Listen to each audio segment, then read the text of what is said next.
Hello, and welcome to Page Turners, a Spook-ish podcast. Ooh. Join us this spooky season as we interrupt our regular broadcasting to bring you weekly episodes of a partially pants-shitting substance, spooky books, and even spookier films. It'll work roughly the same as our normal episodes, just with creepier content. Fair warning though, there'll still be spoilers. That's Amy. And that's Liv. Ooh.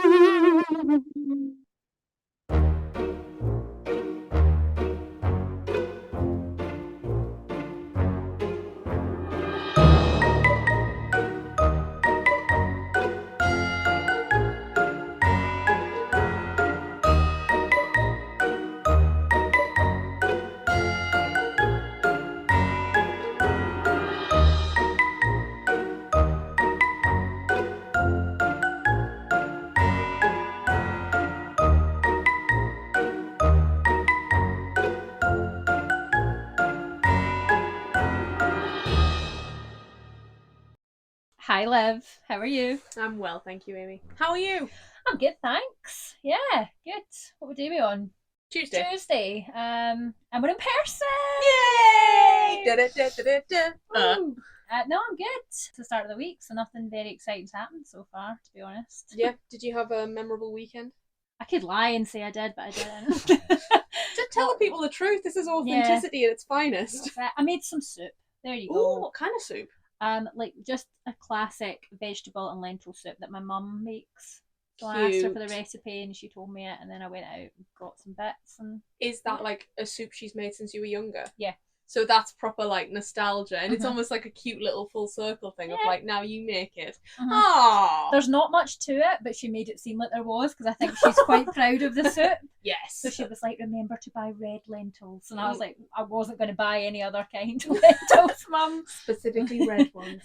They have to be from Peter on the corner, or else it just doesn't work. Just like, oh, okay then, because I said, oh, I didn't get fresh parsley, but I've definitely got some dried in the cupboard. Just I'd forgotten to pick it up, and she was like, we'll see. We'll see. Hopefully she's not coming over and testing it. No, it's gone. There you go. It's gone. It's the last of it's been frozen away. That's already a testament to how good it was. It was good. We had it for dinner and then lunch 2 days in a row. Weird you should mention that you've made soup, because I was thinking the other day that we are coming very close to the year mark of recording our first episode, and I mentioned making soup in that episode because I made that terrible joke about being in my supremacy. Lovely. You say terrible joke. I don't agree. No, I thought you were going to say you say terrible jokes all the time, and I was like, yeah, no, I do. I thought you'd made soup because I just looked in your fridge. And there is a potato and leek soup in there. Nice. Yes, yeah, it's very nice. Yeah, you make a lovely soup. This is a soup podcast now, but what one was it you made me once before? Was it broccoli and... Oh, cheese and broccoli. Oh, delicious. I need the recipe for that. I will send you the recipe, absolutely. It's not mine. It's not like your mum's. I've not like I've taken it from your mum. Googled. Yeah, absolutely. Mm-hmm. Yeah. What about you? What have you been up to since I last saw you?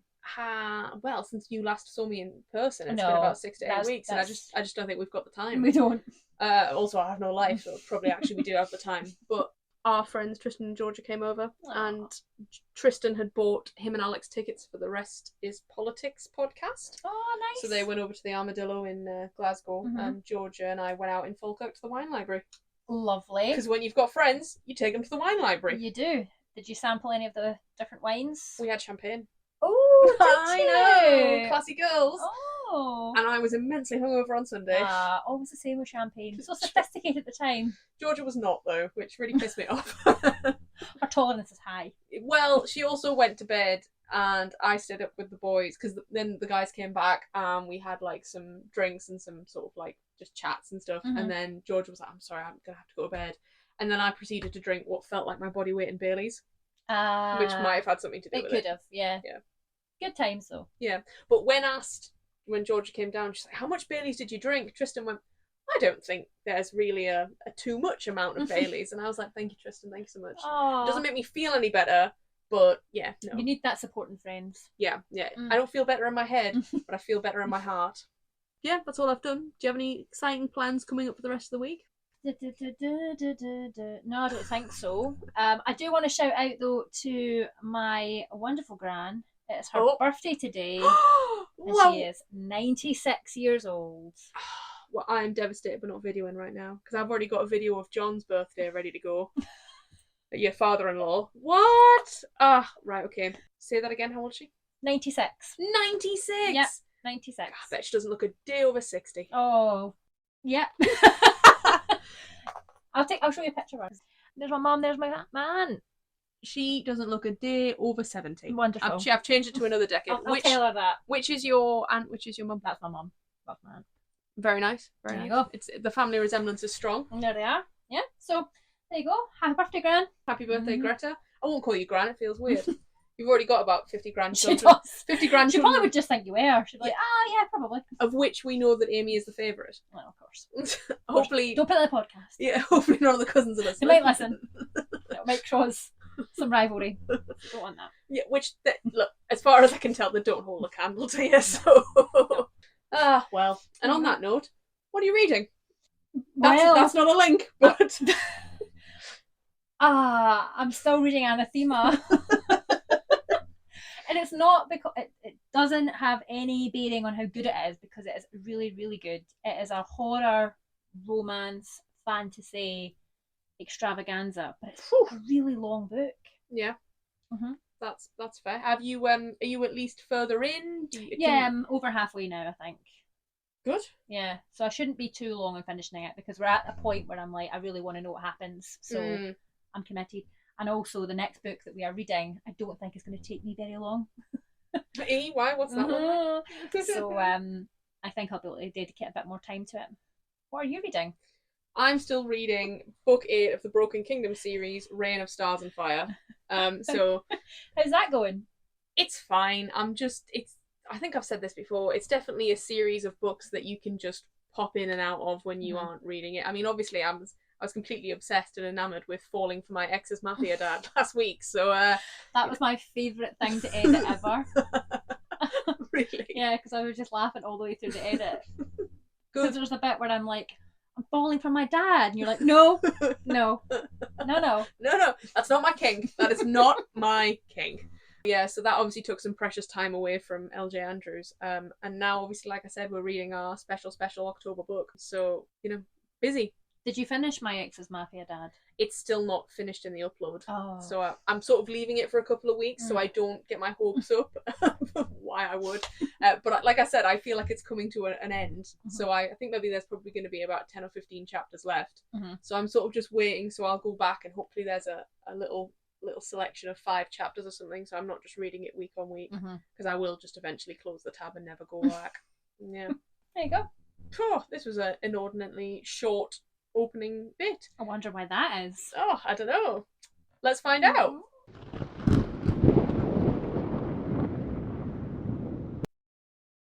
Okay, another spookish episode. The final film spooky episode. Oh, it's been a journey. Shedding a little tear.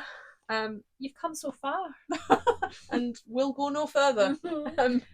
Would you like to tell the people what your final film choice was? What have we watched this week? This week, we watched Hereditary, written and directed by Ari Aster, who also did Midsommar, but I think the year after this. So this came out in 2018, Midsommar came out in 2019. I've not seen Midsommar, shockingly. Yes, so we thought because it was the final one, that not only would we give you a little fun, terrifying film, but that we would also bring somebody else into the fold. Hello. Hey! I mean, obviously, she's fully entrenched in the page turner's lore. Absolutely. Everybody welcome Laura. Yay! Laura's been unlocked. Yay! Thank you for having me. As a customizable skin. Yeah. It's very, very horror-like. Welcome. Long-time listener. Actual long-time listener. Who have we had? Tommy Fury, Wilfred Owen. Now it's Laura. That's right, now it's Laura. I love that we've one-named you as well, like Cher. Yeah. That's it. She's just Laura. Just got to keep her identity private. Can't, you had to move house. That's why, and Laura, we don't want to cast that upon you. Oh yeah, don't want the fans chasing me down. No, absolutely not. Want it. They will be livid that you are on here first. Absolutely. Yeah. Well, you have to subscribe to the Patreon. I was going to allude to that as a subtle thing of maybe we'll consider getting you on the podcast if you subscribe to the Patreon. You have to pay us for your exposure. we're like CD record deals. That's how Rebecca Black did Friday. Her mum and dad paid for her to have that studio time and paid for her to get that song released. Oh, right. Which is why that exists. I did not know that. So No. we are just as bad as seedy people exploiting young girls. Oh, welcome, Laura. Welcome! Speaking of young girls, Laura! Laura's here. We have some questions for you, Laura. Yeah. So that the listeners, because they know us, we're old hat to them. But you, I feel like, I was going to say fresh meat. What is wrong with me? It's horror. It's a horror. Yeah. thing. Oh, yeah. Woo! It's horror in some ways. Uh-huh. But I forgot my ears. Sorry, I've been sitting on them. Right, there we go. Oh. Perfect. Now, now. now we can start. Uh-huh. We have some questions to ask Laura so that the audience will get to know Laura for this Okay. one episode. Yes. Okay, Laura. What genre do you typically read? Mostly fantasy. Yeah. Fantasy romance. Yeah. Some young adult, but I think I'm outgrown it a bit now. It's getting Oh. harder to read. It is. Yeah. Completely agree with that. Yeah. Mhm. Yeah. We found that, didn't we, when Yeah. we've been back to read other things. Was Divine Rivals one of those for us that we felt it was a bit young? Oh, I absolutely loved Divine Rivals. You did. You thought it was a bit Yeah, young, I but think, I was yeah. just on that hype train, 100%. Yeah. I think there's definitely a sweet spot. Like if it does come across way too young, I think the war for Divine Rivals made it feel a bit more like an older YA. Mhm. Bit Well, grittier. Yeah. Yeah. But I would have liked some sex. Well, we always do, don't we? Not in real life, just on the page. Only ever on the page. Sorry, I interrupted that. Thank you, Laura. Are we going to say that after every question? Thank you, Laura. Thank you for your contribution. What was the book that got you into reading, or made you rediscover reading if you had a break and came back to it? So it was the series about a boy wizard. Ah. And that was a years long obsession. Yeah. I think I reread the books until the final one came out. Mhm. Yeah. After that, I think it was Twilight. Oh, Yeah. from one major franchise to another. Yeah. And then they Interesting. just kept coming for a while. Yeah. There was the Hunger Games and then, Oh. yeah. It was easy, wasn't it? Because you could just read the Yeah. first one and then you go through the series. You didn't Yeah. really have to think about what you're reading next, I Yeah. suppose. It was such a strange one because back in the day, did you feel as if we didn't feel like we had to wait as long for books? Like I know we did have to wait probably the full year or whatever, or Mhm. sometimes, but it didn't feel as if I actually waited that long for New Moon No, or I don't think Eclipse. it Or did. I think a lot of the series were already out Mm. before we found them. Yes, I- definitely. I think the only one I had to wait for was Breaking Dawn, because I think Breaking Dawn is the only one I own in hardback, whereas the others I own in paper. I think that's right for me as well. I discovered Yeah. Twilight quite late, and I think Breaking Dawn was the only one that I knew when it was coming out. I was Yeah. really anticipating it coming out. I'm so sorry, Laura, this is an off-topic question. Don't worry. What is your favourite Twilight book? Oh, been so long since I read them. I think I liked Breaking Dawn. I love an Yeah. ending. I always pick Breaking Dawn. Mhm. Yeah. Amy? I don't know if we've already talked about this. I think we might have talked about it. I think for me it was either Breaking Dawn, but since we'll try and think of something different, I think just Twilight, the classic. Yeah. Mm. I was never really a Jacob girl, so when No. New Moon didn't do it Nah. for me. I found New Moon hard because Bella was so. Annoying. Yeah. You can say it, Laura. This is a safe Yeah. space. We've said worse. Yeah, I agree. And I think you were just reading it because you were just waiting for Edward to come back. So I felt like I was Yeah. kind of trying to like rush through it, like, oh, is he back yet? Where's the boy? Yeah. Next question. Pre-approved questions. Back to it. Are you a fan of horror? Because we're in the Spook-ish episodes. I don't watch much horror. Mhm. I did when obviously we were younger. You always. Pushed it on you. Yeah. Pusher. How interesting. I think of a nice way to say.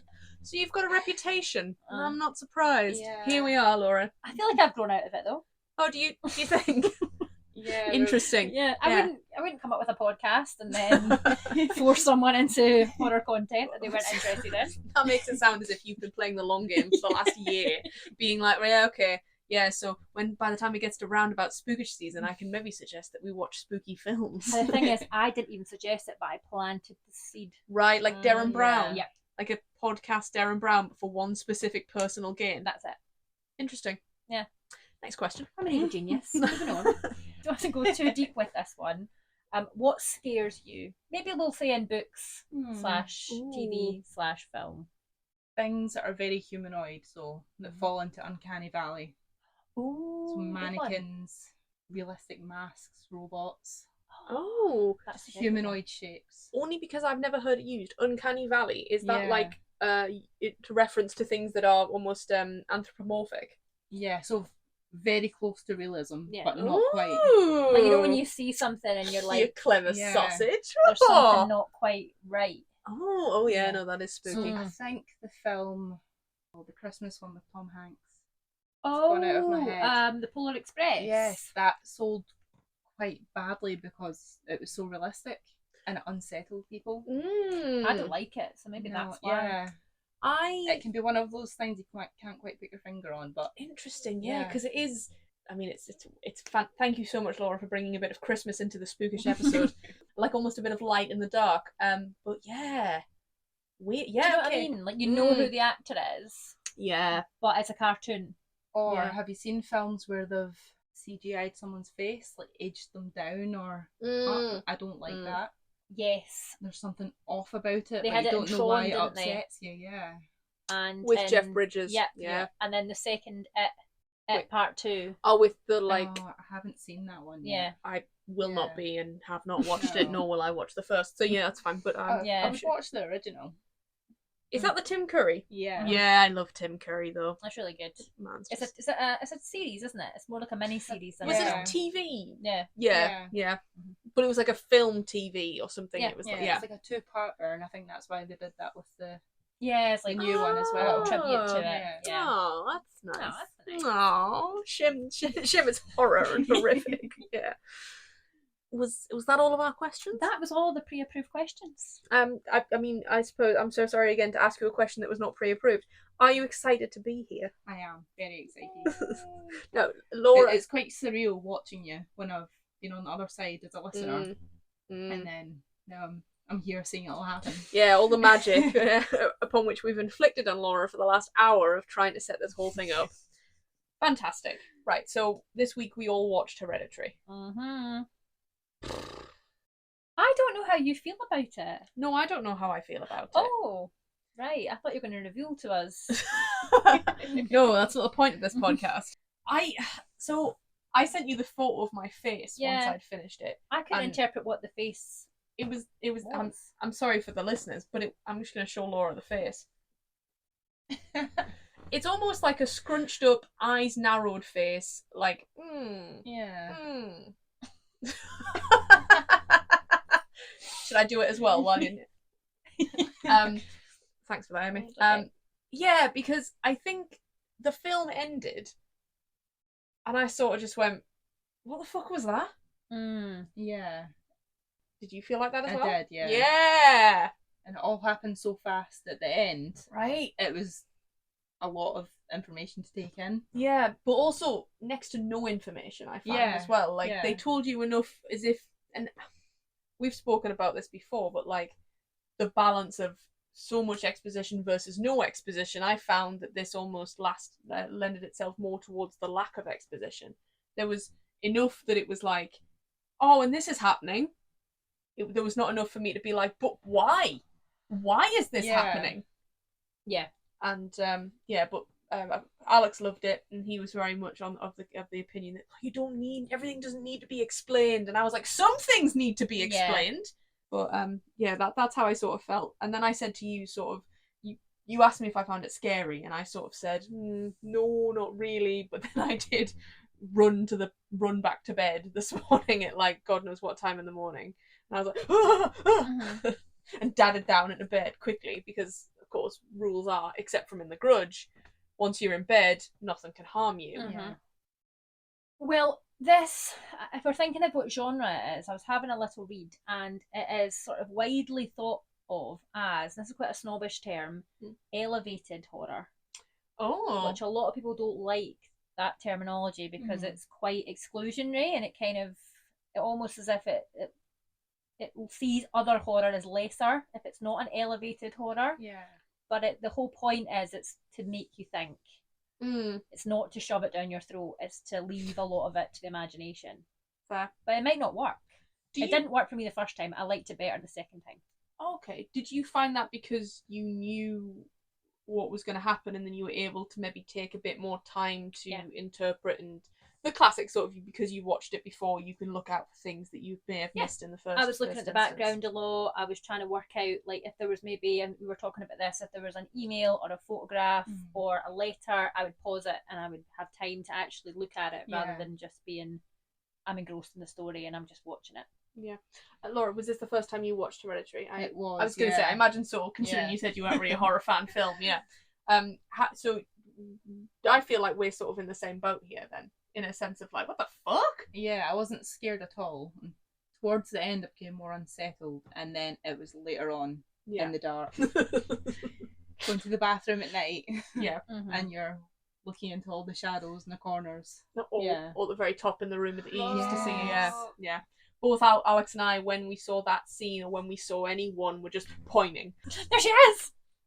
But the bit, I wasn't expecting it. So for people listening, we're talking about towards the very climax of the film, Toni Collette, Annie, her character, the mum, is like up on the sort of in the back shot of the shot behind Alex Wolff's character Peter, where he's just got out of bed and he's sat in bed, and she is up in the cornices, like a bit like Spider-Man. Yeah. So true. Yeah, I was gonna go for the Grinch when he's in the post office. Yeah. But I'm so glad you went with Spider-Man because that is a much better analogy. And then how he doesn't feel her there, I don't know. Yeah. But is she on his side? So he's sleeping there. She's here, isn't she? Yeah, so he's he's behind him. Yeah. And he like turns and is sort of and then as you see her like scuttle is the only way I could describe it. Word. Yeah. It is. I don't like that in horror. You're saying about Uncanny Valley. I don't like any scuttling, crawling, unnatural movements. Yeah. Don't like it. Almost like twisted, twitchy. Ugh. No. I can see that. But what was I saying about that? Oh yes, of course that was what. See? I've done it again all the time. We were explaining to Laura how I'm fucking terrible for this. I'll say something that I never circle back round to because I'll forget because we'll talk about something else. But yeah, maybe that's what I was talking about. Who knows? But yeah, no, that was that bit we're talking about specifically, and I was just looking for her. Yeah. Was that the only scary scene for you guys? I jumped quite badly when she got her family for the seance and the flame shot up. Yeah, that was my only proper jump scare. Yeah, the flame I remember floating like, yeah. But I think, is there a scene? Oh, when Peter is in class and he smashes his head. Well, no, so I'd seen that in trailers. I'd seen that in like first looks and stuff, so I knew it was coming. So Alex and I almost were waiting for it every time it shot to him in class. I was like, oh, and I also know I assume we all know the same background, that Alex Wolff actually broke his nose during a take of smashing his face into the desk. Wow, it did look really real. Yeah. So I didn't know that. Yeah, so he I think he broken it, but was told to go again for a take. Nobody realised it was broken, so he was just smashing his. I don't know if that's true or whatever, or it's one of those things. Yeah. But yeah, so we were waiting for that. But for me, it was the bit where he just and like his hand goes up, because I wasn't expecting it. I was waiting for him to just start smashing his face into the desk. Yeah, again, unsettling, isn't it? We're saying that it's not so much we were scared, but we were unsettled. Unsettled, creeped out. Yeah, anything sort of. Yeah, which I suppose. Do you think that is what people are looking for to create in elevated horror, rather than the jump scares that you've referred to in the past? Amy, is quite like cheap sometimes, or like seen as like a lesser kind of horror, you know, a horror that doesn't last. Yeah, it's a more subtle. Yeah, and it gets under your skin, I think, a little bit more. Like you were saying, you noticed it more at night when you were maybe like woke up in the night, or you know, you're upstairs and it's like you're very hyper aware. Yeah. So any reflection or slight movement will catch your eye and make you jump. Yeah. So it stays with you.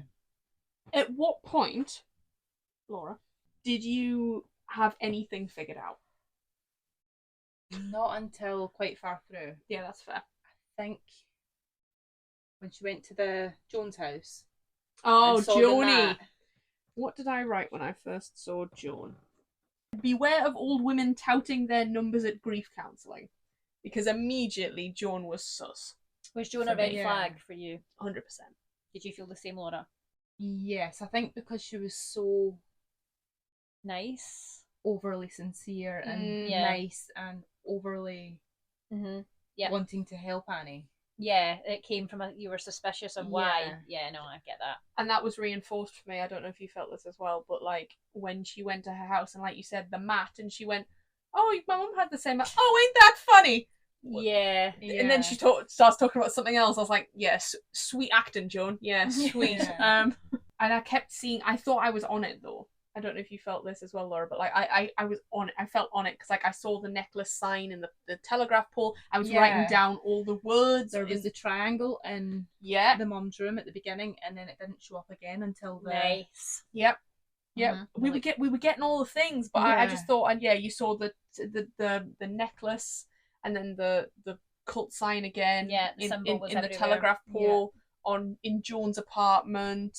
Yeah, I wrote down the words, so Satany, Zazas, Liftorch, Pandonium, all related to Pandemonium, raising the dead. which I fucking love that I've said this as well. Glad we weren't burning any sort of candle or like nothing, because I'm not having that shit happen in our house. Accidentally summon a demon. Oh, I mean, it would go viral at the very least. It would. You would get the views for it for sure. But we'd also all be dead.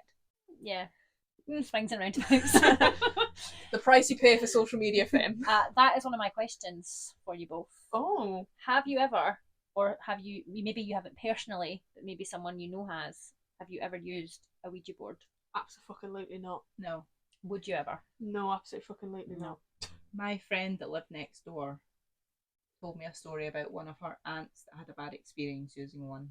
Oh. And it always put me off, and she was always warned. I can't remember the story. Right, I just remember. Oh, you just remember the feeling of like, that's a bad thing, I'm not doing that. So she had a negative experience where she might have summoned something, maybe. Yeah, I think they were very spiritual and would go to, what are they called? Like readings and things. Meetings. Yeah. Sorry, just to be clear, I suppose this is a question we have to ask, because I don't think we've asked this yet. Do we believe in ghosts? I don't know. I've never personally experienced anything to make me think ghosts are real. No. Okay. I don't, but there's always the what if. Yeah. I wouldn't risk You don't want it. to rule it out. Yeah. I'm not going to say no, just because, I heard someone say that they're not superstitious, they're just a little stitious. Enjoy. I really like. Yeah, it's cute. Yeah, I think similarly, like, but also, we've consumed so much media and watched so much stuff where the person that always says, "Nah, I don't believe in ghosts," is the first to die. So maybe I'll hedge my bets and say, that's it. I think, why risk it? Very unlikely I'm going to summon a demon, but just in case, I'll leave it. Yeah, just leave it. Yeah. Would you ever do a Ouija board? No, I don't think I would. In a different vein, would you ever visit a medium? Ooh, that was quite common when we were growing up in our area. That people went to the spooky wife. It still is. Remember that? Yeah. I'm so sorry. The spooky wife. Yeah, but wife as in a woman. Like people might say in Scotland, like a wife or like a wifey. Like a fishwife. Yeah. So there was a woman that did readings, didn't she? And where we grew up. I think it might have been tarot readings, but also just she claimed she could commune with the dead. Amazing. I would really like to go because I'm very skeptical, and I would like to be proven otherwise. I think I'm not looking for that experience. I'm completely open to being amazed, but I don't think I would be easily amazed, if that makes sense. I would try very hard not to give anything away. But you wouldn't be difficult. No. You'd be open to it if there was something there to change your mind. Yeah. I don't think I'd want to go by myself. Oh no. But road trip. But spooky wife. Next podcast. Is she still there? Is she? But yeah, I think I'd like to maybe go and see. You know an awful lot about like cold reading, and like obviously Derren Brown is very interesting in that regard because he talks about what he does. And I've always been fascinated by that sort of thing. And also, I really loved, did anybody ever watch, and this is not in any way related, The Magician's Secrets or something? It was a TV show when we were kids. Yes, and he had like a mint humbug mask. Yes! Like a black and white striped mask. Yes, and they would show you how the tricks were done. Yeah. That's Did you never see that, Laura? No, I don't remember that. I don't think it's called The Magician's Secrets, but Yeah. thank God for knowing what I was talking I about. think it's called something like that. He's in the magic circle, but he wears a Yeah. mask because he is Oh, showing you how the doesn't- magic works. Yeah, he doesn't want to be. They're very protective. Yeah. Yeah. It's a weird show, but watch some clips on YouTube. It's, What was that? I think we started off with Ouija boards. yeah, YouTube, because that's the well. It's not really a Ouija board, but there is a scene in Hereditary where she tries to contact. Yeah, it's the seance thing. While they were doing it, there was a part of me that was already pretty aware that this was gonna go tits up. Mhm. Like, nothing good ever comes from anything like that. No, not in these situations. No. For sure. It's like these people have never watched a horror film. Did you notice in the scene where she sees Joan in the car park of the craft, where she's going to the craft store, and Joan says, "I'll come over and I've got this to show you from her grandson," Uh-huh. that she has the chalkboard that she claims is her grandson's like item in her boot. Yeah, I So did. she bought it. It wasn't anything. It was all just a ruse to get her there. It wasn't a special See, chalkboard. do you know what? I'm so glad you said that, because I didn't write it down, but there was a part of me that she was like, "Oh, this is the thing that I use, his chalkboard," and I went, Didn't I just see you put that in the boot of your car?" Or like I was like, maybe I was like, there was a part of me that I don't think I realised the size of it, because I thought it was a sandwich board in the back of her car, as if she was going to advertise fucking, I don't know, a cafe that she was opening or something. Yeah. But yeah, weird. I Yeah. never even considered that. Fucking Joan. I know, Joan. Bad business, Joan. Do you think is. she actually had a grandson? I don't think she No. did. Oh, interesting. I don't think so. I think Maybe it was all not. just part of trying to summon payment. Let's talk about payment, because ultimately the main part of the film that obviously Laura and I didn't get till the very end, because there's no fucking exposition, except from when Toni Collette finally goes to a book at the end of it. They're basically this cult that we know very little about, or find very little out about. Their intent for many, many years, it seems, is to summon Payman, and they said Damon, Damon Salvatore from the Vampire Diaries. I'd be in a cult. I wouldn't be mad at that. We're right, guys. I say it now. We've voted now. We're in a cult. We're going to start by trying to summon Ian Somerhalder. I think he'd come. He's really lovely when you see him on social media now. I'd be down for That's not the it. point. He's meant to summon. He's not just meant to walk through the door. Hey there. Another guest, we don't have another microphone, so you will have to just sit quietly. Yes. Just appears confused in a puff of smoke in the corner. If he did that, I would then, of course, be like, and now we should be in a cult trying to summon £1 million. Yeah. And there'd be that pause, and it wouldn't come, and we'd all be very disappointed, and we'd probably send Ian Somerhalder home, and It'd be awkward. yeah. They're trying to summon Payman. I think so. Do they worship Payman? Yes, and I think they're trying to summon them to gain riches and rewards, basically. I think it's if they bring him, whoever brings him back will be rewarded in Whatever way. demon way. We Payman find out can provide. no motive. No, true. There's not even like, because even if thingy Joni did have a grandson, Payman has the ability to reanimate the dead.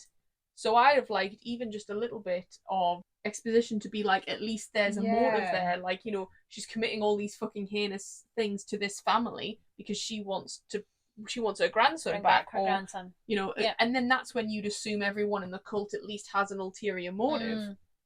Something to gain from it. Yeah, Yeah. other than the vague option of riches and rewards. Yeah, undisclosed, unspecified riches and rewards. Yeah. Which So- could be a Kinder Egg and a fucking pat on the Could back. be. Knowing Payman, it probably is. Classic Payman. He's a trickster. He loves giving out Kinder Eggs. Do you see that? So Laura had looked it up. You said he was, what was he? A king of hell, so he answers to Lucifer. Oh, yeah, okay. one of the 8 kings of hell. But I'm sure in the book it said that he was a trickster god. Yeah, it did. Ooh. Yeah, So I maybe. don't know. Maybe he's both. So He can be both. he can be. So yeah, he contains multitudes. But yeah, I did a bit of research as how I knew he could reanimate the dead. So I was hoping it would blow everything open for me. Like Amy said it would in your text. You're like, yeah, if you research payment, it'll all be fine. Yeah, if you know what payment is, you'll know exactly what this film was about. So you're right, he's one of the 8 Kings of Hell. He's not the head of the Kings of Hell, though. That's Asmodeus. Yeah. Oh. And then... Why not just summon the main one? Well, because they're not greedy, clearly. Different awards. Yeah, different awards. Yeah, Asmodeus gives out Kinder Bueno, not Kinder Egg. He's gift cards. Yeah. No, not gift cards. What the fuck are you used to me as gift cards? I want cold hard cash. Debenhams, they've closed. Oh, he is a trickster god. He is. God. But I did find this really interesting because this is lifted straight from Wikipedia. Oh. But this is the wording is specific knowledge and references to secret things. Doesn't Annie say secret things at G-Mar's funeral? She says she's very private, kept things secret things. It was a weird eulogy. Oh god, so strange. Thinking back, this must have been going on for decades. Yeah. Because Annie's brother and father Yes. had schizophrenia, and I'm sure her brother said his mum was trying to put people inside him. Yes, yep, that was right. it. So that's the bit I understood. Yeah. That bit That's there. right. And Payman had to be in a male host. Yes. Yes. So the brother would have been the first choice. Yes. And then when the brother committed suicide? He did commit suicide, yes. She had to move on to Annie. Yeah. Well, Annie's children. Right, yeah. And which is why Peter was always the intended host, but they weren't in touch. That's very stated. That's stated very clearly that they weren't in touch. She had no contact with her at that instance. So this is we're just jumping right to the end here. My questions here. So the thing I didn't understand. So was this all planned in advance? Because if it was planned in advance, so has Charlie, the younger sister, has Charlie always been Payman? We said this, didn't we? Yes.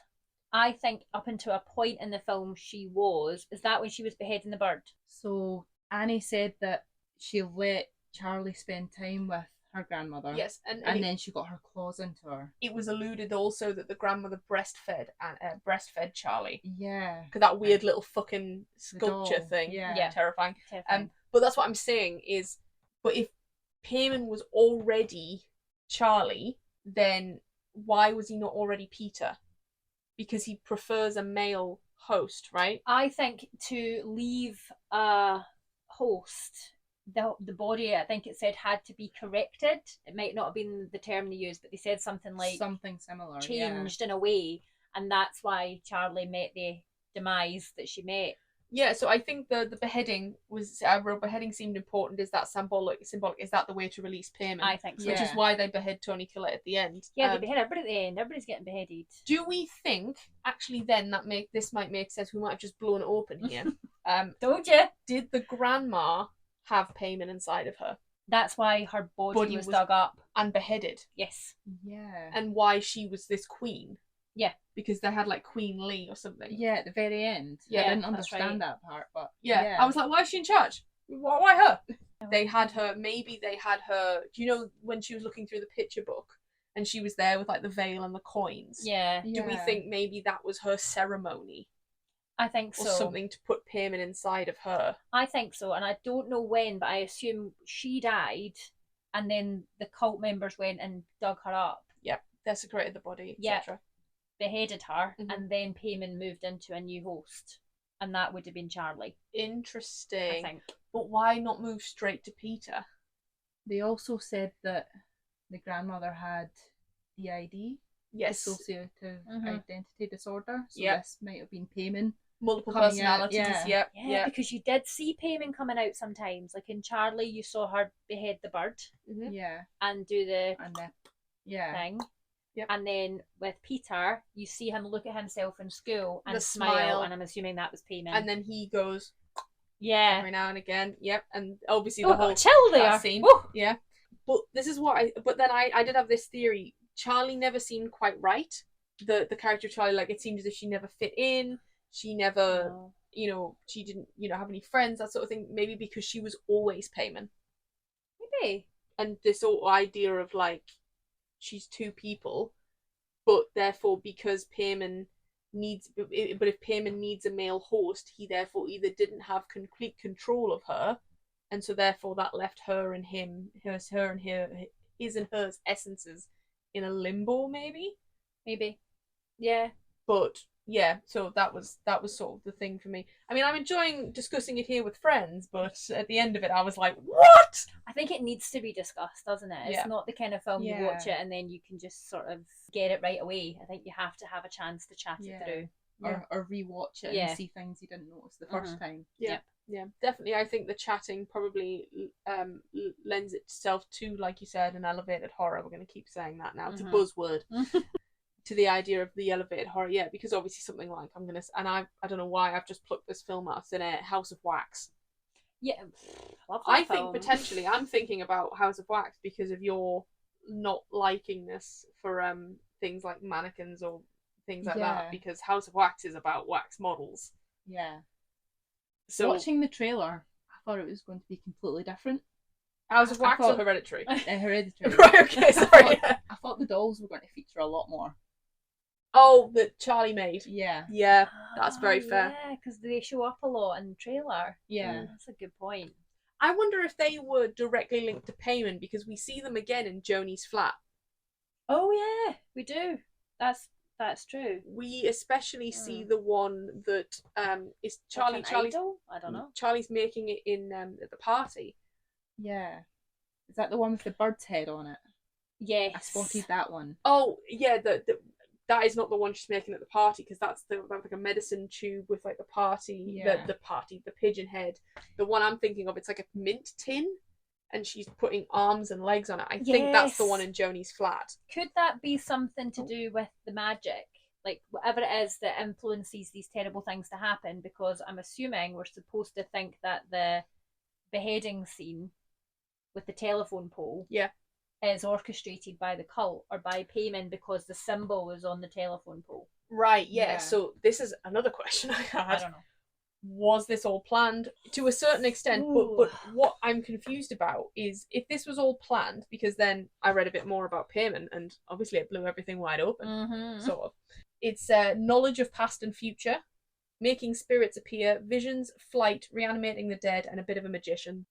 At what point because we're the only ones that see those girls chopping nuts, right? Charlie doesn't see it. Peter doesn't see it. At what point can we discuss that this was actually planned? Because the only reason Peter is speeding through that road is because Charlie's throat is closing up from the nuts. Yeah. And also, who doesn't fucking carry an EpiPen? Oh, I said this to Rudy. Like, you would never do it. Especially if your allergies that severe. Yeah. And she made her go to the party, an unknown environment with alcohol.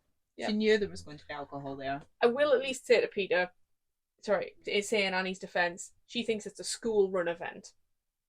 Yeah. I mean, how much she actually believes that, how much she's just checked out, whatever, because of obviously the death of her mum and stuff like that. But like, yeah. I never got the feeling that she liked her mum. That she was. I felt like she was almost a bit relieved that she was gone. I felt like she would have been quite a dark presence in the house. Didn't Annie say that at the group thing? She said not really all that. No love lost. They were estranged. Yeah. Until her mum was dying. Cut off contact when she had Peter. When she then went to have Peter. Then when she had, just before she had Charlie, they got back into contact. Sort of a bit more contact with Charlie. Obviously, Charlie being breastfed by the grandmother. Fucking weird. And then it sounds as if they sort of lost touch a bit more. But she was living with them at the end, right? So she had a bedroom in the house. Yes, that's it. Did she then sacrifice herself? Interesting. So she didn't die of an illness, or did she die of an illness, but it was caused by the cult, and it was something that she agreed to do to release Payman? Interesting. I don't know. I think we probably should talk about the higher meaning of the film and the idea that obviously he is putting forth demonic possession as an analogy for mental health. Yes. And so obviously what you were saying, Laura, about like, you know, we've already mentioned DID and like schizophrenia and things like that, and that is of course like, is that just an excuse to explain their outbursts with the demonic possession, or is that something that we genuinely think that they had? I don't know if I think also the idea of hereditary is that it's passed down, that your trauma can be passed down to your children. It's like that generational thing, isn't it? Where if someone has perhaps got an addiction issue, that you might then pass that down because they've been exposed to it. Yeah, demons are passed down through generations. Ultimately, payment is trauma, a demonic embodiment of trauma. Yeah. So. Oh God, aren't we all so clever? I think you got it. I think you absolutely got it. I think I just, I think I like to nitpick, so that the idea that it was that bit planned by the cult, like you said, that mark was on the telegraph pole, or are we to suggest that perhaps they're in the wrong place at the wrong time, and it's just been ordained? I just don't know, because I feel like it's tying it up in a bow a bit. If you say that, I like tying it up in a bow. I know though. you do. Like the nuts and the cake, anaphylaxis. Getting in the car, the deer coming in front of the car, the tailor putting their head out the window. It's an awful lot of things to orchestrate. So I don't know if maybe there was an element of it was just so bad much luck. could go wrong as well. Yeah. She might have had an EpiPen and exactly phoned an ambulance. Foil payment's just there. Oh, modern technology! He's there like EpiPen. I didn't see that coming. Oh man, honestly, yeah.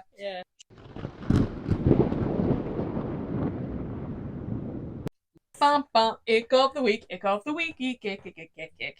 That's not going to be it. I'm not going to do that every week. Okay. I'm disappointed by that. Fine. Laura, I've already been informed that you do in fact have your own ick of the week. Amy, do you have your own ick of the week? I don't have my own ick of the week, but I wholeheartedly agree with Laura's. Excellent. Well, Laura, please tell us. Did you happen to notice at the dinner scene how Peter used his cutlery? Right. What, you mean like an absolute fucking savage? Yes. Stabbing it. And then swapped hands to eat it. Yep. That was quite upsetting. That is your ick of the week. Yes. How Peter / Alex Wolff used his cutlery. Definitely. Excellent. That is not half as bad as I thought it was going to be. You guys told me downstairs it was semi-victim blaming, so I'm glad that we didn't discuss that. Yes, absolutely. I 100% agree. That's, it was all I could look at. Both Alex and I commented on it when we saw it. We were like, what the fuck? And also his table manners were shocking, but I don't know if that's so that we would be feeling annoyed by him, and then we understood why Annie then just goes in. And before I reveal my ick of the week, which I feel really bad about now, thanks guys, is I think this film felt like a film of two halves. From the moment when Toni Collette bursts out at that dining room, everything is really muted and they all speak very softly at each other, even though they're like, whatever. Every one of them, all four of them spoke as if, Peter, this isn't, how are we doing, Mum? Like, it was so soft, and I was just waiting. I could feel it inside of me, just like, who is going to get angry first? You knew it was Toni Collette, so she was hanging on by a thread. Yeah. Everything starts to go downhill after that point, I think, doesn't it? Yes, it does. My ick of the week. So it's just after the seance, and which one? The one with Charlie. Okay. Where she's brought both Peter and Stephen. Gabriel Byrne. The amount of times I've written like poor GB, poor Gabriel Byrne all the way through this film. Bless him, the man. Yeah, I felt like that as well. He had a terrible time of it, didn't he? Yeah. He had no sympathy. Nobody cared about him. Yeah, no one asked him how you're doing. Yeah, no. He's just lost his daughter. Nobody gives a shit. No, his wife is clearly going through it. Yep. But Laura noticed something really interesting that I never noticed. Did you notice what Steve's job is? Was he a psychiatrist? Yes. Did you see his email address? No. When he had the email. He's writing before she comes in, right? I think Annie is in the middle of it's going to say psychotic break, right? Where's all the therapy? I know. Yeah, well, very especially true. For Peter. What was his email address? Steve Graham at psychiatry or something. Steve Graham at the psychiatrist.com. Wow. Or doctor. Yeah, I picked up in the doctor, but I thought medical doctor or like an academic. Yeah, something like it that. Says something about psychiatry, I'm sure, in the rest of his email. Sorry, I thought you were going to say something like it was going to be like blowing the case wide open. Like, no, they all worship payment because of this at gmail.com. No, like, I was just wondering Stephen Graham at ilovepayment.com. Yeah. No, I thought that was interesting though, because you're right, there wasn't much of that, but then he was going through it too, so maybe he couldn't provide support for his family at that point. Very true. I'm gonna loop us back to my ick of the week, just because I realise I started and I can't not finish. Peter and Stephen have just been part of the seance. They're all getting a bit of a fright after she's been possessed by Payman / and/or Charlie, and then the cabinet's smashed. And for me, it's how Alex Wolff cries in that scene. It was almost funny. It sounds as if he's laughing. Yeah. And I was just like, oh, and I was looking at Alex and I was like, I feel so unsympathetic right now. Like, this is an awful time, but honestly, he is crying horribly there. I agreed, to be honest. I thought it just sounded like someone trying to act upset. Like, it didn't come across as brings you out of the moment a little bit. It really did. And it was a really tense moment, and obviously the candle had just shot up, so you were like, and then, oh, what are you doing? Yeah. Come on, Peter. Yeah. I want to talk to you guys about one of the most traumatic scenes I thought of the film, and what you thought about how it was filmed. So, a horrendous thing has happened. Charlie has been decapitated by a telephone pole. Oh, yeah. Peter comes back, obviously clearly traumatized. Yep. And instead of telling anyone, yep, he leaves Charlie's decapitated body in the back of the car. Yep. So that the next morning, when Annie comes out, yep, she finds. I love that you never see it. The shot is on Peter the whole time, and he's sort of like just staring in his bed. He's just lying, and you just hear her say, "All right, I'm off to the store. Like, oh, see you later. Oh, do you want anything? No, I'm fine, thanks." You hear her like leave the door. You hear the car door. You hear the car door shut, and then I was just waiting in that silence, and Alex and I were just like screaming. There's gonna be screaming. Yeah, brutal, animalistic. Yeah, like a whale. You felt it in your soul. It was so. I'm getting shivers right now thinking about it. Actually. Like, it was. So you think that's the most traumatic scene in the film? I think the first time I watched it, I was always waiting to top that. Right. So I don't think that's why the first time really hit me. Whereas the second time I knew it was coming, so I was a bit desensitized to it, and I thought I could kind of focus more on what comes next. Right. But I was so shocked by that scene the first time that I felt like I was processing it the whole way through. How horrendous that must have been. And then I loved the transition to her just still crying in the bedroom, because you have to assume she's inconsolable, right? Yep. As she's carried, I don't know, from the car, whatever. There were so many obvious bits of the film that I think they missed out, like in a good way. Like you don't see Charlie's wake. Essentially, you don't see any. No, you like, just see the you just see them leaving. Yeah. You don't see the sort of obvious bits, I think, that you would see in like more of a hand-holdy film of like them taking Charlie's body away or anything like that, you know. And so so then we just see her sort of almost prostrate. She's almost a bit like an animal. Yep. Yeah. You know, you said before animalistic screaming, didn't we? Yeah. Like, and she's almost like an animal giving birth in a sense, like on all like, and Gabriel Byrne again, poor Gabriel, just there, just holding her as she is just screaming, "I want to die, Charlie." Oh, brutal, brutal. Yeah. Yeah, no, awful. Yeah, no, really, really awful. But, I thought you might say that, but yeah, no, really beautifully shot though. Yeah, I love the way it was shot. I really like the fact that the first scene is the doll's house, terrifying, and then it looks like you're looking in. You're not as part of the scene. You're just looking in. Yeah. I am so sorry, Laura. Is that the dolls you mean? That you thought were going to have more? The dioramas that she makes. Not the dolls that Charlie makes. No. More specifically, the little sorry. Yeah, no, I too also thought that was going to have more of a thing, and I suppose it did, in a symbol of her grief and the way that she feels. How she was processing it. Yeah. But why do you think she was a miniaturist? Why? Why choose that career? I suppose she's an artist, right? And the miniaturism's her medium. Yeah, I suppose. Do you think there's any significance to Ari Aster making her have that career? Just because it's so specific. Saw something in a video. Yes. Said theories. Oh, what was it? So the cult are like puppet masters controlling everything. Nice. So you're essentially looking into their house as a dollhouse. Yeah. So they are the dolls. They're being manipulated. Oh, I love that. Yeah, which explains the first scene so beautifully. Yeah. That you're in. We're coming into a room Yeah. Oh, that's great. And the fact that obviously, I mean, all around the house, like those two dolls' houses or house models as Peter comes down the stairs, did you notice that one of them had the lights on inside? Yes. And I couldn't tell if there'd ever been lights on it in it throughout the rest of the film. I wasn't 100% sure. Yeah. I also loved the way that, obviously, I suppose it was meant to be as if psychologically, mentally, the cult was always very close to them, very there. Interesting. But there was a lot of scenes where they were physically there and they weren't aware of it. So the scene with the treehouse outside, when Peter's lying in bed, you see the red light going on, and off, and he doesn't notice it. And then the other scene where they're standing, I don't know if you noticed that part. The transition before it all begins the end around the house, and just random fucking naked cunts in my house. Like that scene where the that terrifying was such scene. a tension killer. Yeah. I think I burst out laughing.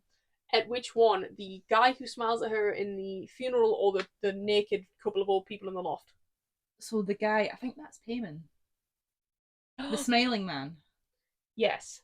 Interesting, because the smiling is then we see him smile through. No, I think you might be right. We see him, or at least that man has Payman inside of him, because I thought Payman was inside of Toni Collette at the end.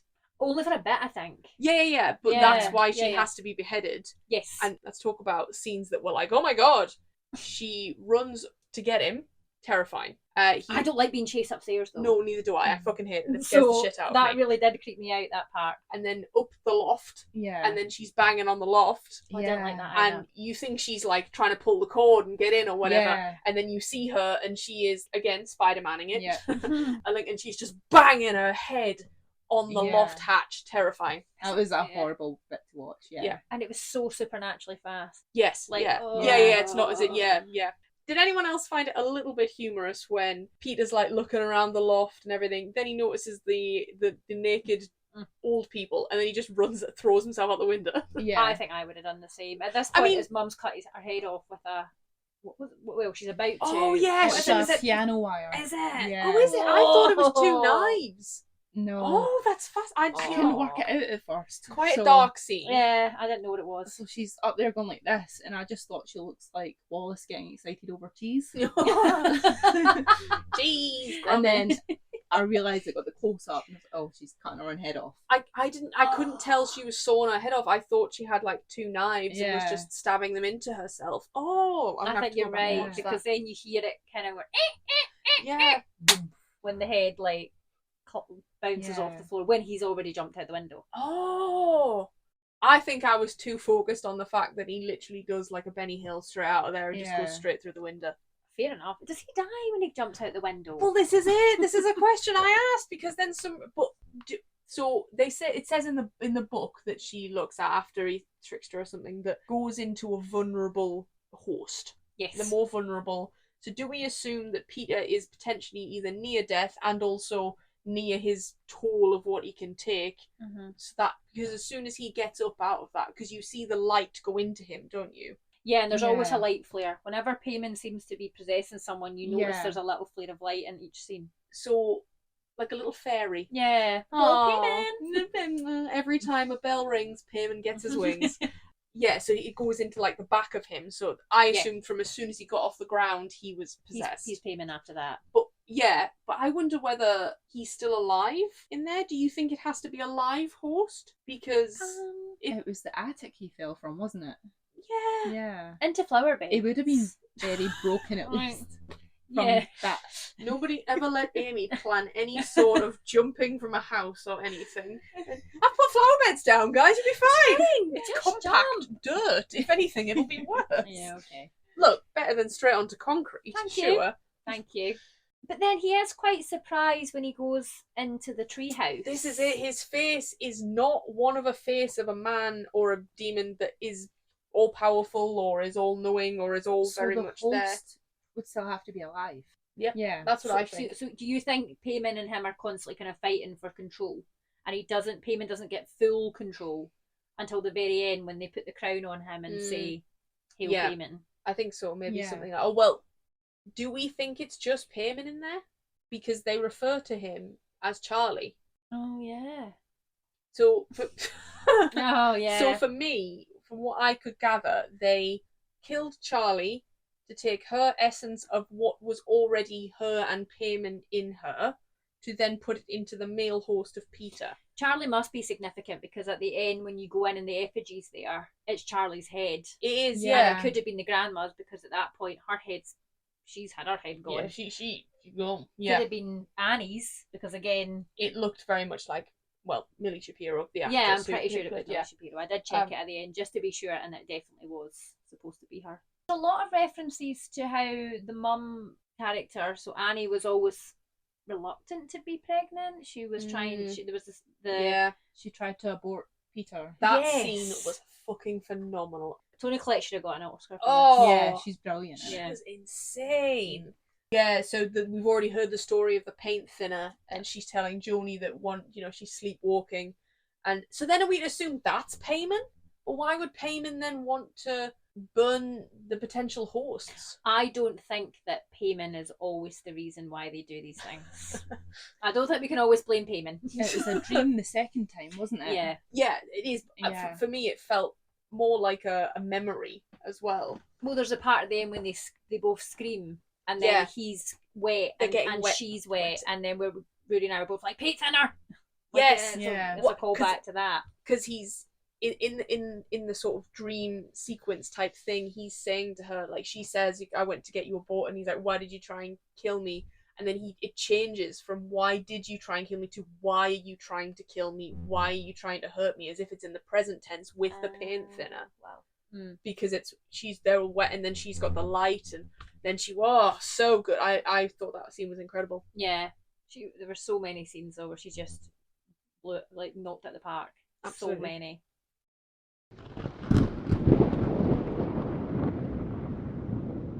I'd like to talk about potentially, I don't know whether it was needed, for a film that very much doesn't hold your hand or anything like that. Maybe it was shown for another reason, but after we spoke about Toni Collette writhing on the floor, that makes it sound sexy, but crying on the floor and everything, we then get this shot straight back to Charlie's head. And it's the decapitated head in the middle of the road, just covered in bugs and things like that. Yeah. Do you think that was to shock? Do you think, because it definitely couldn't have been to be like, oh, this is what she's crying about, by the way, because we all know that body's been decapitated. It's not an establishing shot, is it? Yeah. It's not to be like, No. oh, this is what's happened, because we all know. I think it probably is to shock. Yeah. Yeah. I think so. I don't think it's cheap, but Interesting. Yeah. I think it is there to show how harrowing the situation is.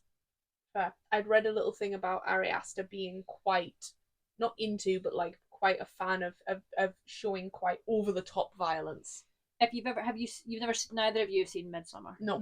So there's a scene in Midsommar, because it's another cult, where as part of the end of their lifespan, the kind of elderly people walk off a cliff. Oh. And the sounds of them going face first into a rocks is really heightened, and you see their faces just mangled, smashed against concrete. It's disgusting. So he definitely doesn't shy away from it. Do we think then, does that juxtapose itself against this idea of elevated horror? You would need to have one or the other, almost. Perhaps, or even the idea of because we spoke about with The Descent, we spoke about the gratuitousness of eventually the blood gets a bit fucking much. You almost become desensitized to it. So is he doing that on purpose so you become desensitized so he can shock you in other ways? Or does it not fit with this idea of elevated horror? Or at least what I would consider we've been talking about with elevated horror. Oh, questions. It kind of surprised me that you saw it. Right, yeah. Because of the way the scene was filmed, and you saw the pole coming, so you were in Charlie's POV at the time. It surprised me that it would go back. Yeah. And show you her head. It did a really good way of showing us that the head was decapitated without showing us that the head was decapitated. Yeah. Like you said, you start off with the POV, and then you see the pole coming, and then it switches quickly to watch almost the hoodie snap back, and you see some of the blood. And then when Peter looks in the mirror but doesn't actually look, you don't see him looking at the body, as explicitly as later on when he has that memory of himself looking in the mirror when he's in school. Yeah. I thought that was brilliant when his eyes were like, nope, I'm not looking. I can't look. Yeah. What did you think of it, Laura? Did you think it was needed?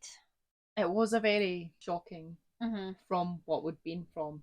Yeah. And then suddenly there's the decapitated head covered in ants. Yeah. I don't understand why that was a choice made. Well, because then obviously because then you see Peter with ants all over his face later in a... Yeah. Well, maybe just to tie it in later on. Mm-hmm. That then leads us into the scene of the second dream. So it's a dream within a dream.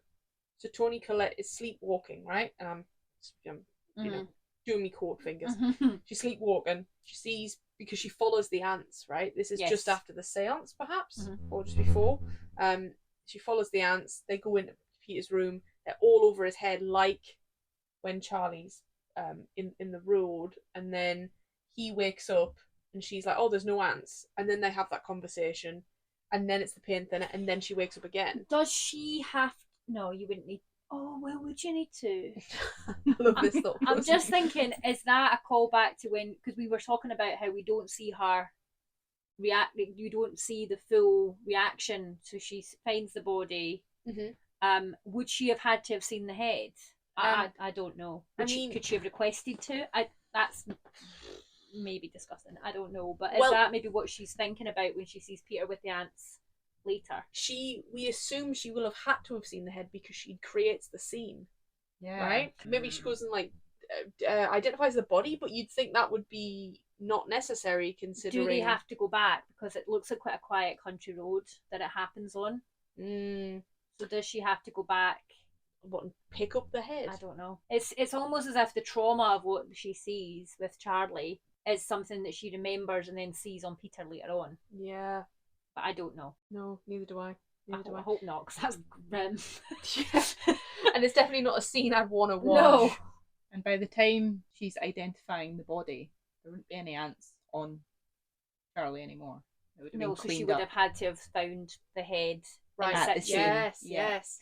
I thought you meant because the ants had just gotten bored. Like, I'm sick of hanging around this little kid's dead head. Like, let's go somewhere else. Yeah, because he didn't get out the car and pick it up.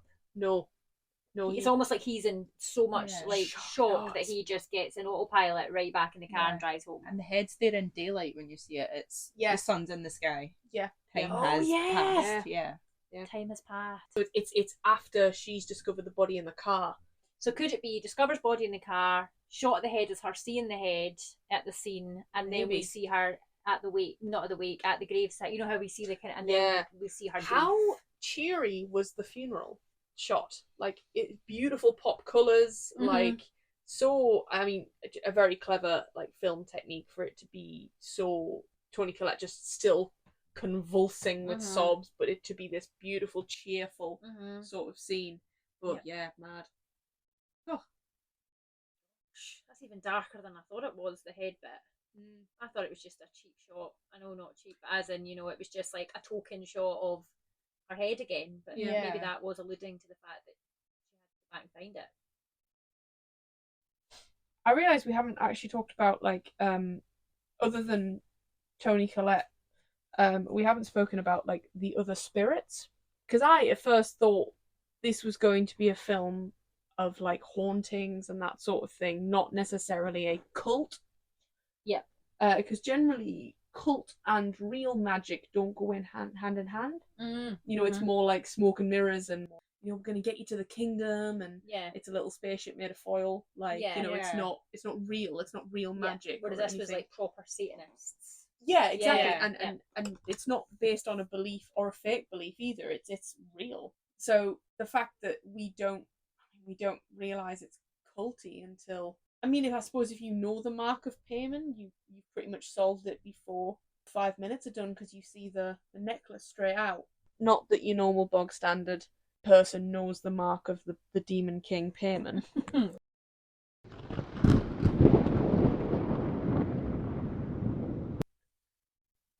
So Laura, as our first ever guest, and maybe last, I do believe you have a question that you would like to ask the pod. So please do. Do you have a horror film that's left a mark on you? Maybe been so scary that it's traumatized you a little bit? Do you have an answer straight away? Yes. Okay, you go. I'll have a think. 100%. It is the film called See No Evil with I want to say like it's not Citizen Kane. The wrestler Kane or something. He's like this deranged hillbilly out in the woods, and then this classic horror. Yeah. It was a film. I remember I was at my friend's house and it was horror, and there was like about 8 of us sleeping over, and of course you watch horror films because they're all fucking idiots.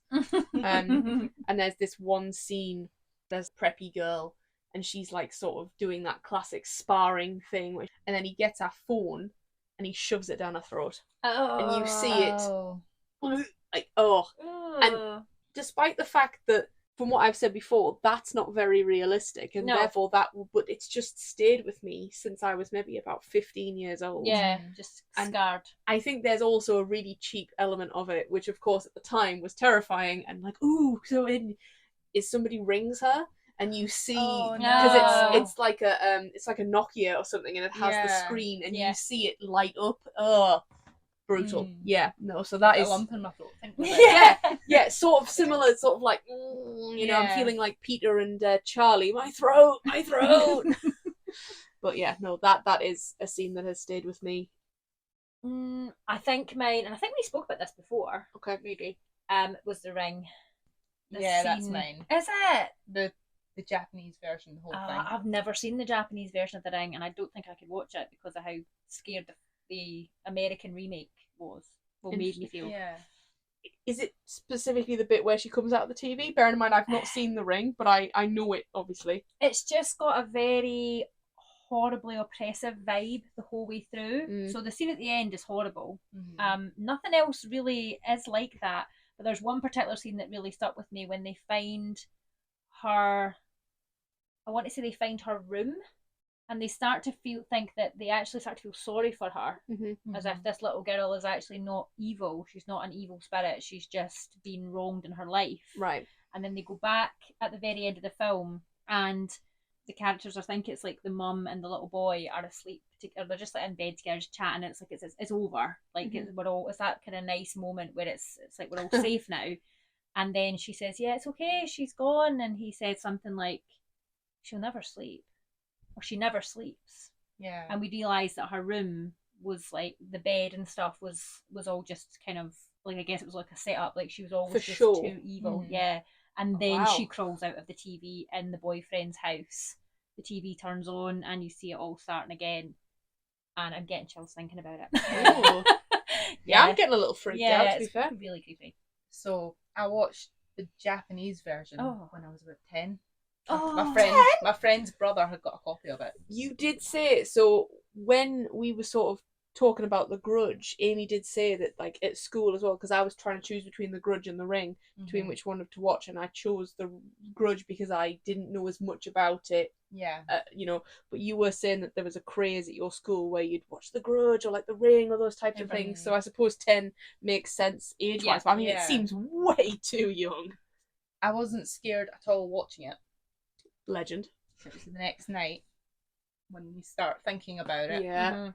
I was terrified, lying in my top bunk bed with my TV combi. Oh no! Yeah, it was right in front of your wardrobe next to you. That's right. And I remember just being so terrified, not even being able to go to the toilet. What part scared? Was there any particular scene that got you, like that stuck, or was it just the whole thing? I think it was just because the Japanese do it so well. Yeah, we said about this how we almost like the remakes dilute the horror a little bit to make it more like palatable for a Western audience. I would like to watch it one day, but I think I'd be too scared. And not yet. The image of her eye while her hair is covering her face. Oh, this big like blown out bloodshot eye. Oh, that does sound creepy. Yep. And I think there's the videotape itself, the one you watch. Yeah, there's a lot of weird imagery in that. Okay. There's a well. I know about the well. It's flickery. I think there's a room full of TV screens. Yeah, like they're monitoring her. Yeah, that's it. Because you think she's been thrown down the well out of cruelty, but she's actually been kept down there because Yeah. she's just inherently evil. Right, okay. And she has like no fingernails No. from climbing up this. Yeah, it's awful. There's a lot of scratch, and I'm funny with nails and teeth. So any kind of body horror with nails or teeth, I can't do it. So there is a scene, you're right, where you see the claw marks inside the well, and that also made me feel, no. Oh. Yeah. Did you ask that question because of almost the Toni Collette element when she's at the back of the thing? Because that, I think that's something that as we go from this place and I have to stay here, I'm always gonna, I think, you know, we've marked these films based on like, where does it leave me? Is it stayed with me sort of thing? And this is probably the only thing that has. This is, you know, so I think that's why I'd probably call this one the scariest out of the four. Yeah. I think even the bit we haven't talked about actually is when Peter thinks he's seen Charlie's and it's just a basketball, or it's not, it's made to see, and that scared me, the ball thumping to the floor when it falls and bounces, because we were saying off pod, and God, how the lingo comes out, that they like it was Amy or Laura, you guys said the ghost fades in. Like, it's not immediately there. Because you were saying that happened to the Toni Collette one. And they have you so focused on Peter that you don't see it until you do look up or away, and then it's a shock. It was. I definitely got a shock, because you're right, I don't think she was she might have been there, but I don't think we were, maybe the contrast was too low or something, and we didn't see it, and then that changed. That's it. Do you know on a video game when you first setting up, and you have to change the like, how can you see this sigil? It's almost like that, isn't it? Like, oh, you know, can you see? Yes, you can see. No, you can't. No, you can. Turn it off. Turn her down, Toni. Or like when your eyes are adjusting in the darkness. Oh yes. That's so true. I really hope I don't wake up in the night tonight. If I do, I'll be right under the covers. Like, no. Alex was great. We were cleaning our teeth just before we went to bed, and he like peeked his head around into the dark bedroom, and he went, "Just so you're aware, that's a pile of clothes on top of that wash basket in front of the wardrobe." He's like, "I realise you could come around the corner and it could be misconstrued as a person, and I just want to say now, it's a pile of clothes." And I like peeked around and I went, "Yeah, that does look like a person. You are right, thank you." I have to change that. Like, if there's ever anything like that in the bedroom, I need to change it. I think because he'd already said, we'd already been explicit, I was like, okay, leave it. I know that it's not. Yeah, you know? And even if you see it later, you'll know. Yeah. It's dressing gowns on the back of the door, man. That's the worst. I don't do it. I don't have them there. Where else am I supposed to put them? I just put them in the ensuite. Or in the bathroom. In the shower. Throw them in the shower. Drown them! Overall, obviously, Laura, we are in a similar position in that neither you and I, big horror film, we have people that force us to watch them. Amy. I wasn't going to name her, I was just going to turn around. But how have you felt watching Hereditary? And do you think that perhaps there could be more horror films in the future for you? If they keep to a similar theme, or... Yeah, I wasn't as scared watching Hereditary as I had set myself up to be. I think I'd psyched myself up, prepared myself to be scared. And then... Do you think then that potentially lent you to not being as scared as you would have been had you not psyched yourself up? Possibly, yeah. Yeah, I do that, to be fair. I think I've done that every other week. I've been like, oh, this is it, I'm going to shit my pants this week, and it's going to be terrifying. And then I feel like I've almost ruined it for myself in a way. Yeah. I think it'd be very interesting if you go back, and Laura, I can share the list with you as well if you'd like to see it. It's on Google Drive. Of some of the other suggested films, because I think maybe some of the films that I rated lower you might find scarier. Some of the films I rated scarier you might not find scary. It'd be interesting if you ever go back and watch any other ones to share how you felt about them. I feel like I've completed this challenge now. I never have to watch another film. You still wouldn't want to? Oh, I think this has almost been almost like a job. Okay, so it wasn't enjoyable watching them. No, it was, and it has been, and I've surprised myself in what I enjoyed. And obviously, you said it. You knocked your nail on the head earlier. I don't know whether you said it on the recording or not, but you were like, I actually think I really enjoyed this film because we've just spoken about it. And that's what's made me enjoy them more almost. But watching them without the podcast, you don't think you'd get enough out of watching them? No, I to don't continue think to so, watch them. because Fair enough. I mean, Alex and I always dissect films anyway, so I suppose maybe we'd get that, but I don't know. But it doesn't- Alex, you said Alex quite likes horror. Is that Oh, yeah. right? Oh, yeah. So do you think if he was wanting to watch something, you'd be more comfortable watching it now? Depends what it is. You're not gonna let me win, are you? There's never gonna be anything like. He's watching Parasite at the moment. Okay. Or watched Parasite while I was away, and I was like, not a fucking chance. No, you're not doing that one. Not a fucking chance. No. It looks incredible, like, Mhm. and I've heard really good things about it, but terrifying. No, thank you.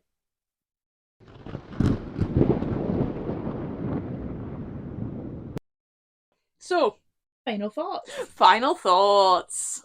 Yay. I think my final thoughts have changed in the course of this podcast. I was Excellent. quite ready to come here and say, yeah, I didn't really enjoy it. I thought it was a bit Yeah. confusing. Didn't find it that scary. But the more we spoke about it, I think it I needed the enjoyed it. discussion after to Yeah. understand it more fully. I 100% agree. I think, and yeah, I enjoyed like us taking all of our different ideas as well. Yeah. I think it's very different as well, considering we all watched it separately too. So Yeah. like no one was like we didn't just sit there together like sort of laughing about it at the time or Mhm. talking over it or whatever. But no, and so how did you find as your second watch, Amy? Did you find anything that was like sort of like a mind-blowy thing that made you no? I think it was more effective than I had appreciated the first time, because Yeah. the cult thing came out of nowhere for me the first time. Right. I thought it was going to be a paranormal film, Yeah. and then when a cult, and then especially with the seance part, I was like, right, I know exactly what I'm getting here. Mhm. Then when the cult came into it, I was a bit like, where did the cult element start? But now that I can watch it back and see all the payment, like the symbol, Mhm. the words on the wall, the little nods to it, I thought it was more effective. Yeah. Yeah. I think I would have liked a payoff with the words, because I heard them Satiny, say yeah. Satiny, but I didn't hear them say like Zazaz. Zazaz No. or the other one. I don't want to say them all in case Beetlejuice appears. But so I think perhaps having talked about it, yes, I enjoy it more than I did, and I have a bit more of an understanding. But I do think there still could have been, and maybe this is the sort of like, this is the level of what horror films are now, or like what films are in general. I think I probably still needed just a little bit more of like, in your face, something. Just I just want to know why the Gran's in a cult. Was her mother in a cult? I think yes, because we get that thing that she says something to her. She leaves her that note of, you might not understand it, but we'll reap the rewards and riches down the line or something, which makes me think that the grandma was payment for a while. Oh, I think for a while she probably was. I think she Yeah. got her shot at being payment. Got her Yeah. My turn. Yeah, no, it's me. It's me. Yeah. But yeah, so like I want to know how far it goes back. Mm. I want to know their motives. We spoke about that earlier. Yeah. Like I said, if Joni had actually lost her grandson Mhm. and they had been promised to have him back or something, I would have liked maybe more of a human element, because I feel like that was what I was missing. And without a motive, it probably maybe felt a bit less believable. Like, why would people just be taken in by this cult? Which people can be. Not saying you can't, but we didn't see any of that, so it was hard to understand. Yeah, and I think as well, I find cults that are based on something real, like that real element of the I'd say real, but like the magic and the like you said, the satanic, demonic. Probably loads of cults that pray to demonic creatures and things, but no real payoff there, because I mean, we assume they don't exist. So I think it almost felt it was two different films. Like one, it's a ghost film, but it's also cults. Yeah. And cults with things that are magical and supernatural doesn't work for me. Cults are all about like manipulation and you know, smoke and mirrors. Yeah, exactly. Yeah. Yes. And like a sort of a powerful type leader, something that I would. Yeah, like an enigmatic leader that's shagging everyone, because that's how he spreads his leader beans. Yeah. Leader is good, leader is great. Yeah, I know. But then with this, you don't know, you don't see payment. People are going on blind faith that they're going to get rewards and riches. So do we know if they've ever experienced that before? Yeah. I don't know. Is it weird? Isn't it weird to consider the word faith for something demonic? Yeah. I mean, obviously, I'm not religious. I don't know about yourself, Laura. No. No, fair, excellent. We're all in good company then. Like, none of us here are religious, like, so, like, obviously we don't spend a lot of time thinking about faith and God and things, but generally I associate the word faith with a kind religion, or like a normal kind of religion, not a demonic element of a religion. So, yeah, fun. Doesn't really belong in final thoughts there. Sorry, we've dragged that on there a lot. We don't normally do recommendations for films. No, but I can. Oh, do it. Yeah, go on. If you want to watch do you know something what? dark and mysterious and Do you know what? horrible again. Because we've obviously watched all 4 horror films now, do you have lots of recommendations, or are we just going based off of Hereditary? No, I'm just going to go off Hereditary. Alright, recommend us some films or film. The Dark and the Wicked. The Dark and the Wicked. Yes. If you like the oppressive, bleak nature of this film, which I didn't, that might get under your skin and not affect you till later on, mm-hmm. The Dark and the Wicked is very good, and it's not cult, but there's definitely something being passed down through the generations. Okay. Yeah. Okay. Who's in it? I don't know. No one. Cool. No. Excellent. It's not very long. It's set on a farm. There is it's generational trauma again. And something we can all relate to, and if anything, it's too real. Too real. And a woman comes back to care for her dying father. Oh god. And then there's all sorts going on, demonic and otherwise. I'm out. I don't know about you, Laura. Does that sound... No, you're out. I like being able to sleep at night. Okay, fair enough. Yeah, I can only just imagine Toni Collette in my bedroom. Like, I don't... Because it's Toni Collette, it's not as scary. Yeah. And that's not to say she's not a fantastic actor. It's more the fact that you know who Toni Collette is, and you can be like, Toni, give it a rest. I love her in My Shoes, or In Her Shoes with Cameron Diaz. Yeah. But yeah, no, she was definitely, I think I said in last, or a couple weeks ago, or when we said we were doing Hereditary, like, it's always nice to have almost an actor in there that you know and like, because they're almost like a life raft in a sense of like, oh no, it's fun. When it's a bunch of like sort of indie actors that I don't care about any of these people, exactly. and they clearly don't care about me. No, so they could easily be on your ceiling. Yep. Whereas Toni, I feel like you could be like, Toni's girl's girl. Yeah. Yeah. She ain't me. Yeah. Get down from there, Toni. She's there doing a hand gesture, being like, "Go back to sleep, baby. Go back to sleep, Angel." yeah. 100% that's happening. I'm gonna act Toni Collette in this. Yeah. Laura, do you have a horror film or a kind of a silly, spooky film? A film for spooky season. It doesn't have to be horror that you would like to recommend. Not a film, but my husband is currently playing Silent Hill 2, and I've been watching along. Have they just remade it? They have, yeah. I saw a still that somebody took out all of the mist in Silent Hill 2, and it just looks like the streets of the UK. Yeah. And what is more horrifying than that? Oh, is it good? Is it a remastered version of it then? Yeah. Right. And you can change the... I don't like Silent Hill. It really creeps So you me can out. have the classic look from like the 90s, and it's cool. got this like dark vignette around the screen. That's cool. Or the modern one, which is far too bright and stark. No. So it takes you out of it. So we've got it on the creepy 90s one. Mm. I was laughing at him because he was jumping, and I didn't find it scary. But then I had a shot, and yeah. Fair. When the siren starts. All I really know about Silent Hill is Pyramid Head. Pyramid Head's got a bit of a following right now. Yeah. Pyramid Head, hear me out. He's a hear me out, Kate. Yes, he is. I really want to do a hear me out, we Kate. should do a hear me out, Absolutely. Kate. But yes, hear me out. Pyramid Head. That bod though. I know. And I would never have to kiss him, and that's okay with me. No, you could just look at him. Yeah. As he drags people Stroke off. his edges. Yeah. Oh. Anyway, moving on. I love that. I would like to recommend Dog Soldiers for the 4th and final time. Yay. I've seen this years and years ago. You should watch it again. It's banging. It's Yeah. Kevin McKidd. It's Liam Cunningham, so the Onion Knight from Game of Thrones. Very young Liam Cunningham. Kevin McKidd doesn't look any different though. He's a bit less scraggly, like he is his own Hunt in Grey's Anatomy. It's brilliant. Is this the one where they're on some kind of a...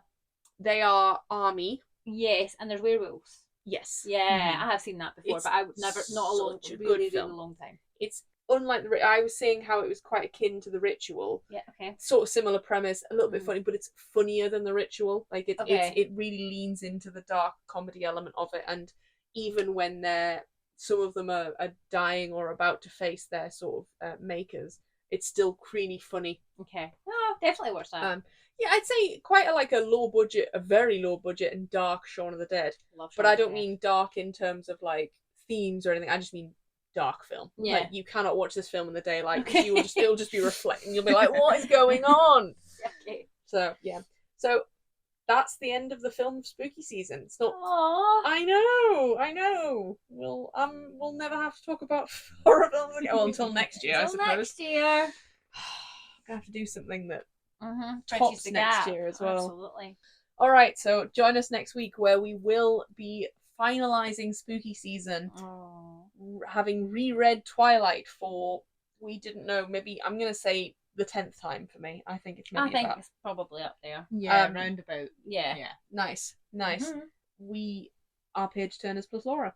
And yay! And Page Turners Pod on Instagram and TikTok. podcastpageturners@gmail.com. If you email us, I swear to God, 300 words about a book, not you, Laura, you've already been vetoed, about a book, again, we will not send you Sleuth Up by Brom. This is getting so many different terms and conditions. I know.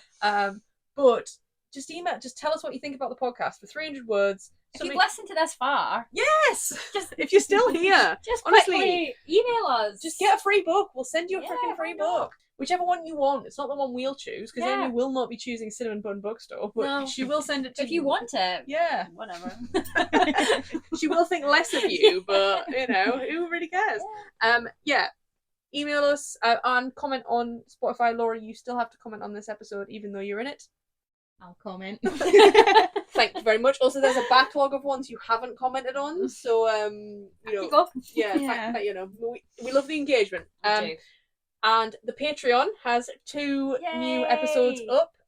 It will have a 3rd by the end of the week. It's going to be an interesting one. Yep, it is. Explicit. The 3rd one is it's our heated rivalry, but from episode 11 or 12.